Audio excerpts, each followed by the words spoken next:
आप सबको जय मसीह की। Praise the Lord. उम्मीद करता हूँ कि आप लोग सब बहुत अच्छे से होंगे। अभी तक हम लोगों ने उत्पत्ति के 4 अध्याय तक हमने पढ़ लिया है और उसके बारे में हमने सीखा कि हम कैसे बाइबल को पढ़ सकते हैं, समझ सकते हैं, उसके बारे में बात कर सकते हैं। तो आज मैं आपके लिए 5वां अध्याय लेके आया हूँ उत्पत्ति का, जिसको हम पढ़ेंगे, समझेंगे और उसके कंक्लूज़न पे आएंगे। ठीक है जी। आइए हम इससे पहले कि हम बाइबल के 5वें पद में जाएं उत्पत्ति के, हम छोटी सी प्रार्थना कर लेते हैं। सर्वशक्तिमान हमारे अनुग्रहकारी पिता, राजाओं के राजा, प्रभु यीशु, हम धन्यवाद देते हैं इस समय के लिए कि ये समय दिया आपने हमें कि हम आपके पवित्र बाइबल में से पढ़ पाएँ, समझ पाएँ और उस पर चल पाएँ। प्रभु जी, हम सबको बुद्धि समझ दें, ज्ञान दें कि हम आपकी बातों को, आपके शब्दों को समझें और दूसरों को बताने वाले बने। और इस सभा को भी संचालित करें प्रभु। जो लोग हमें सुन रहे हैं, देख रहे हैं, उन सबको ब्लेसिंग्स दें और आशीष दें। परमेश्वर हम सबको शैतान से बचाए, प्रभु यीशु मसीह के नाम से, आमीन। तो आइए हम शुरुआत करते हैं। उत्पत्ति 5 अध्याय, पहला पद पढ़ रहा हूँ। आदम की वंशावली ये है, जब परमेश्वर ने मनुष्य की सृष्टि की तब अपने ही स्वरूप में उसको बनाया। उसने नर और नारी करके मनुष्य की सृष्टि की और उन्हें आशीष दी और उनकी सृष्टि के दिन उनका नाम आदम रखा। जब आदम 130 वर्ष का हुआ तब उसके द्वारा उसकी समानता में उसी के रूप के अनुसार एक पुत्र उत्पन्न हुआ। उसका नाम सेत रखा। और सेत के जन्म के पश्चात आदम 800 वर्ष जीवित रहा और उसके और भी बेटे बेटियां उत्पन्न हुई। और आदम की कुल अवस्था 930 वर्ष की हुई। तत्पश्चात वह मर गया। जब सेत 105 वर्ष का हुआ तब उसने एनोस को जन्म दिया। और एनोस के जन्म के पश्चात सेत 807 वर्ष जीवित रहा और उसके और भी बेटे बेटियां उत्पन्न हुई। और सेत की कुल अवस्था 912 वर्ष की हुई। तत्पश्चात वह मर गया। मैं नौवां पद पढ़ रहा हूँ। जब एनोस 90 वर्ष का हुआ तब उसने केनान को जन्म दिया। और केनान के जन्म के पश्चात एनोस 800 वर्ष जीवित रहा और उसके भी और बेटे बेटियां हुई। और एनोस की कुल अवस्था 905 वर्ष की हुई। तत्पश्चात वह मर गया। जब केनान 70 वर्ष का हुआ तब उसने मल्लेल को जन्म दिया। और मल्लेल के जन्म के पश्चात केनान 840 वर्ष जीवित रहा और उसके और भी बेटे बेटियां उत्पन्न हुए। और केनान की कुल अवस्था 910 वर्ष की हुई। तत्पश्चात मर गया। मैं ये जो आपको वंशावली बता रहा हूँ, ये पढ़ना और समझना बहुत ज़रूरी है। हमें पता होना चाहिए कि बाइबल में क्या वंशावली चल रही है, कौन से पद में क्या चल रहा है। तो इसलिए मैं आपको पढ़ के बता रहा हूँ। जब मैं 16वां पद पढ़ रहा हूँ, 5 अध्याय 16वां पद। और यरेद के जन्म के पश्चात मलेल 830 वर्ष जीवित रहा और उसके और भी बेटे बेटियां उत्पन्न हुई। और मलेल की कुल अवस्था 895 वर्ष की हुई। तत्पश्चात वह मर गया।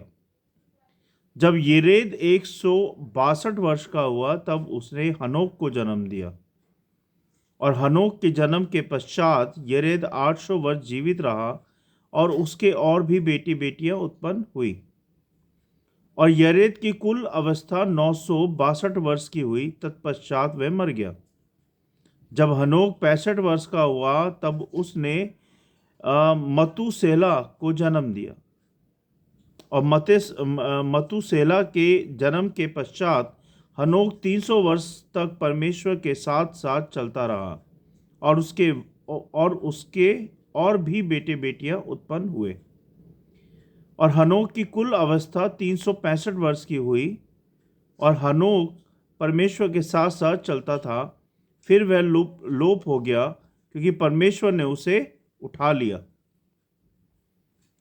जब मतेसेला 187 वर्ष का हुआ, तब उसने लेमेक को जन्म दिया। और लेमेक के जन्म के पश्चात मतेसेला 782 वर्ष जीवित रहा, और उसके और भी बेटे बेटियां उत्पन्न हुई। और मतेसेला की कुल अवस्था 969 वर्ष की हुई, तत्पश्चात वह मर गया। जब लेमेक 182 वर्ष का हुआ, तब उसने एक पुत्र जन्म दिया, और यह कहकर उसका नाम नूह रखा कि यहोवा ने जो जो पृथ्वी को श्राप दिया है, उसके विषय ये लड़का हमारे काम में और उस कठिन परिश्रम में जो हम करते हैं हमको शांति देगा। और नूह के जन्म के पश्चात लेमेक 500 वर्ष जीवित रहा, और उसके और भी बेटे बेटियां उत्पन्न हुई। और लेमेक की कुल अवस्था 770 वर्ष की हुई, तत्पश्चात वह मर गया।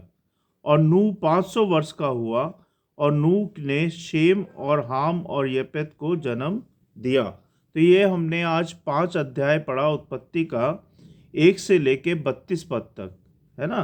तो ये सब जो हमने पढ़ा है, इसका इसका कंक्लूजन क्या निकलता है, क्या पढ़ा हमने, क्यों पढ़ा, क्या वंशावली है इसकी, क्यों है, ये हम देखेंगे। इसका सारांश ये होता है, 5वें अध्याय उत्पत्ति का आदम से लेकर नूह तक की वंशावली का विवरण ये प्रस्तुत करता है 5 अध्याय। इसमें आदम के वंशजों के नाम, उनकी आयु और उनकी संतान के बारे में जानकारी दी गई है। कुछ प्रमुख बिंदु इस प्रकार से है जो मैं आपको बताऊंगा। आदम ने सेत को जन्म दिया, है ना, और उसके बाद भी कई वर्षों तक जीवित रहा। हम जानते हैं कि आज की दुनिया में कोई 65 साल, 85 साल, 100 साल, और हार्डली बताऊंगा मैं आपको, 100 साल, 110 साल, 120 साल होता है। कोई भी इससे ज़्यादा आगे जी नहीं पाता। लेकिन पहले के ज़माने में, जब यीशु मसीह की बात कर रहे हैं, उत्पत्ति की बात करते हैं, उस समय में 900 साल तक लोग जीवित रहते थे। जैसे कि मैंने अभी आपको एज बताई, तो ये बहुत बड़ी बात है। क्यों जीवित रहते थे? क्योंकि वो परमेश्वर के लोग थे, पवित्र लोग थे, है ना, परमेश्वर की आज्ञाओं पे चलते थे। तो परमेश्वर ने उनको इतने इतने लंबे समय तक जीवित रखा। तो हम कहाँ थे? हम पढ़ रहे थे, आदम ने सेत को जन्म दिया और उसके बाद भी कई वर्षों तक उसको जीवित रखा।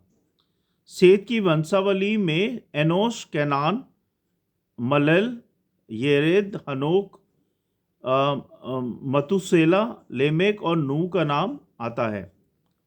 हनोक एक विशेष व्यक्ति थे जिन्होंने परमेश्वर के साथ चाल चली, और वे मृत्यु का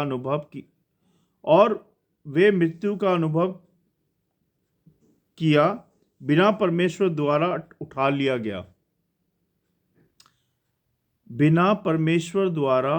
लिया गया। मतेसुला सबसे अधिक उम्र तक जीवित रहे, 969 वर्ष के थे। ये थी सबसे ज़्यादा एज। जो व्यक्ति जिया उसका नाम था मतेसुला, सबसे अधिक उम्र तक जीवित रहे। नूह का जन्म हुआ, और उसके पिता लेमेक ने कहा कि नूह हमें श्रम और भूमि की कठिनाइयों से आराम देगा, है ना। तो प्रियो, इसका जो हमने पढ़ा, उसका जो निष्कर्ष निकलता है, निष्कर्ष ये है, यह अध्याय हमें ये दिखाता है कि परमेश्वर ने आदम के वंश को बढ़ाया और एक निश्चित योजना के अनुसार मानवता को आगे बढ़ाया। हनोक का जीवन यह सिखाता है कि जो लोग परमेश्वर के साथ चलना चुनते हैं, वे विशेष आशीर्वाद प्राप्त करते हैं परमेश्वर के द्वारा। ऐसे अगर हम भी आज को, मैं या आप या कोई भी भाई बहन परमेश्वर के अनुसार जीता है, एक भी बिना पाप किए हुए परमेश्वर की आज्ञाकारिता में चलता है तो वो विशेष अधिकार पाता है परमेश्वर के द्वारा।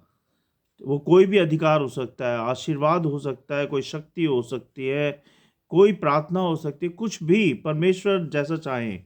लेकिन आपको बशर्ते परमेश्वर पे विश्वास करना पड़ेगा, उनकी शर्तों पे चलना पड़ेगा, उनकी आज्ञाओं को मानना पड़ेगा, तभी आपको वो विशेष आशीर्वाद, विशेष शक्ति, विशेष अधिकार मिलेगा। मतेसुला की दीर्घ आयु यह दर्शाती है कि परमेश्वर ने कुछ लोगों को लंबे जीवन का वरदान दिया था। जैसा मैंने बताया कि ऐसे ही कोई नहीं जीता 900 साल या 800 साल, जब तक कि परमेश्वर उनको दीर्घ आयु का वरदान ना दे या अपना आशीर्वाद ना दे, तब तक कोई ऐसे जी नहीं सकता। तो परमेश्वर ने लोगों को बड़ी लंबी आयु तक जिलाया है जो लोग उनकी बातों को मानते थे। नूह के जन्म की भविष्यवाणी दर्शाती है कि परमेश्वर से ही मानव जाति के उद्धार की योजना बना रहे थे। नूह के जन्म की भविष्यवाणी दर्शाती है कि परमेश्वर पहले से ही, सॉरी मैंने सेंटेंस में गड़बड़ कर दी, परमेश्वर पहले से ही मानव जाति के उद्धार की योजना बना रहे थे। तो आज का ये निष्कर्ष निकलता है जो मैंने आपको बताया। एक तो ये कि परमेश्वर ने आदम के वंश को बढ़ाया और एक निश्चित योजना के अनुसार मानवता को आगे बढ़ाया। दूसरा ये कि हनोक का जीवन ये सिखाता है कि जो लोग परमेश्वर के साथ चलना चुनते हैं वे विशेष आशीर्वाद परमेश्वर की ओर से प्राप्त करते हैं। और ये आज भी है। अगर आप आज भी परमेश्वर की बातों को, परमेश्वर की आज्ञाओं को चुनते हैं तो आप भी पा सकते हैं वो विशेष आशीर्वाद, विशेष आशीष, विशेष प्यार परमेश्वर की ओर से। लेकिन आपको उनके कहे अनुसार अपने जीवन को चलाना होगा, चाहे वो आप हो या मैं हूं। मतेसुला की दीर्घ आयु ये दर्शाती है कि ईश्वर ने कुछ लोगों को बहुत लंबे जीवन तक जिलाया, वरदान दिया था उनको, है ना। आजकल ऐसा वरदान किसी को नहीं मिलता। क्यों नहीं मिलता? क्योंकि हम उनकी आज्ञाओं पे चलते नहीं हैं, उनकी बातों को मानते नहीं हैं। हम रोज़मर्रा की ज़िंदगी में कहीं ना कुछ पाप कर रहे होते हैं, है ना। तो कैसे हमें ये दीर्घायु का वरदान मिलेगा? नहीं मिलेगा, क्योंकि हम मनुष्य जाति भूल जाते हैं कि परमेश्वर के पुत्र ने हमारे लिए क्रूस पे चढ़े, मारे गए, गाड़े गए और तीसरे दिन जीवित हो गए। किसके लिए? हमारे पापों के कारण वो क्रूस पे चढ़े। उन्होंने तो कोई पाप किया नहीं था, हमने पाप किया है ना। तो हमारे पापों का बोझ उन्होंने अपने कंधों पे लिया और वो क्रूस पे चढ़ गए। तो मेरे भाइयों बहनों, हमें याद रखना चाहिए कि हमारे लिए, मतलब हम इस काबिल ना थे, हम बुरे के समान हैं, पापी लोग हैं, लेकिन हमारे लिए प्रभु यीशु मसीह ने कुर्बानी दी और पिता परमेश्वर ने अपने पुत्र को हमारे लिए कुर्बान किया, जिससे कि हम उद्धार पाए, जीवन पाए, है ना। तो हमें याद रखना है प्रियो कि हमें पाप से दूर रहना, बुराइयों से दूर रहना है, जो 10 आज्ञाएं हैं उनको माननी है और परमेश्वर की आज्ञाकारिता में हम सबको चलना है। मैं उम्मीद करता हूं कि मैं जो कुछ पढ़ा रहा हूं आपको रोज़ाना, आप लोगों को समझ आ रहा है। अगर आपको कोई भी बात समझ में नहीं आती है या आपको लगता है कि मैंने वो गलत बोल दी है, तो आप मुझे बोल सकते हैं लिख के, फ़ोन करके, है ना, टेक्स्ट के ज़रिए। तो मैं उसको ज़रूर करेक्ट करूँगा। अगर मुझसे कुछ गलती होती है पढ़ाते टाइम तो मुझे माफ़ कीजिएगा, क्योंकि जब मैं आपको पढ़ा रहा हूँ तो मैं खुद भी सीख रहा हूँ उसमें। तो मुझे बताइएगा अगर कोई गलती हुई है तो। और अगर कुछ समझ नहीं आ रहा है तो मुझसे आप पूछ सकते हैं। आइए हम सब मिलकर प्रार्थना करेंगे। प्रिय परमेश्वर, हम आपके वचन के लिए धन्यवाद करते हैं कि आपने उत्पत्ति 5 हमें सिखाया कि आप हमारे जीवन को जानते हैं और हमारी देखभाल करते हैं। हमें आपके साथ चलने का अनुग्रह दें कि जैसे हनोक चला वैसे हम भी आपके साथ चल पाएं। हमें विश्वास और धैर्य प्रदान करे प्रभु जी, और हमारी पीढ़ियों को आशीर्वाद दे, हमारे बच्चों को आशीर्वाद दे। यीशु मसीह के नाम में हम ये प्रार्थना मांगते हैं, आमीन। आप सबको परमेश्वर की ओर से ब्लेसिंग्स मिले बहुत सारी, और आपके परिवारों को ब्लेसिंग्स मिले। और मेरे प्रियो, मैं आपसे एक वचन चाहता हूँ कि जो लोग आप पढ़ रहे हैं, समझ रहे हैं, सुन रहे हैं, दूसरों को भी बताएं। इस वीडियो को ज़्यादा से ज़्यादा लोगों तक शेयर करें, जिससे कि जैसे प्रभु ने हमें बचाया है, हम दूसरों को ये जो प्रभु ने हमें सिखाया है, हम दूसरों को और सिखा पाएँ, बचा पाएँ। इस वीडियो को शेयर करें। अगर आपको लगता है कि मैं जो भी पढ़ा रहा हूँ सही पढ़ा रहा हूँ, तो इस वीडियो को ज़्यादा से ज़्यादा लोगों तक शेयर करें। कल हम फिर मिलेंगे इसी समय में। हो सकता है आगे पीछे टाइम हो सकता है, तो लेकिन हम रोज़ मिलेंगे। अभी उत्पत्ति ही चल रहा है, तो कल हम उत्पत्ति 6 अध्याय को पढ़ेंगे और उसके बारे में सुनेंगे, जानेंगे और पढ़ेंगे। आप सबको जय मसीह की। Praise the Lord. Thank you. God bless you all.